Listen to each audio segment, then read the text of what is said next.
Je m'appelle Yannick et je suis technicien pour l'organisme de bassin-versant Charlevoix-Montmorency. Au courant de l'été 2023, notre équipe est venue faire une caractérisation du lac du Raz-Musqué. Les données prélevées nous ont permis de déterminer si la santé du lac avait changé depuis sa dernière caractérisation qui date de 2007. Le lac du Raz-Musqué est un lac de tête alimenté par des ruisseaux de faible débit. Son émissaire se jette dans la décharge du lac Long et sa profondeur maximale est de 7,6 mètres. À la lumière de nos résultats, on remarque une augmentation importante du vieillissement du lac, due à l'augmentation notamment de la concentration du phosphore, de même que celle de la chlorophylle A. On le qualifie aujourd'hui comme étant un lac méso-eutrophe. Il y a 16 ans, ce dernier était qualifié comme étant un lac mésotrophe.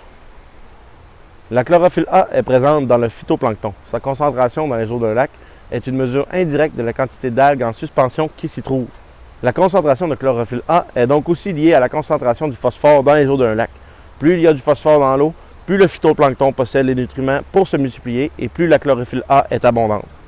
Le phosphore est un élément essentiel à la croissance végétale, mais en excès, il entraîne une accélération de la prolifération des plantes aquatiques et une diminution de la qualité globale de l'eau. Les sources de phosphore sont nombreuses, telles que les engrais domestiques et agricoles, les installations septiques non conformes et la mise à nu des sols. Comme en 2007, les résultats de l'été 2023 démontrent aussi un important manque d'oxygène en profondeur.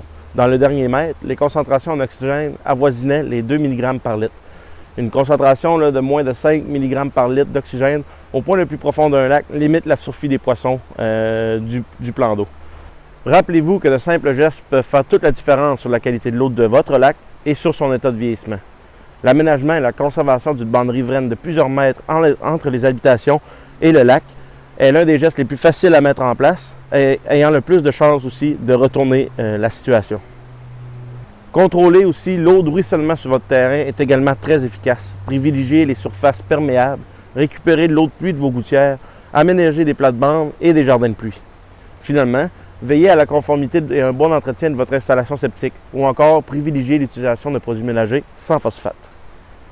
Pour plus d'informations, rendez-vous au www.charlevoixmontmorency.ca.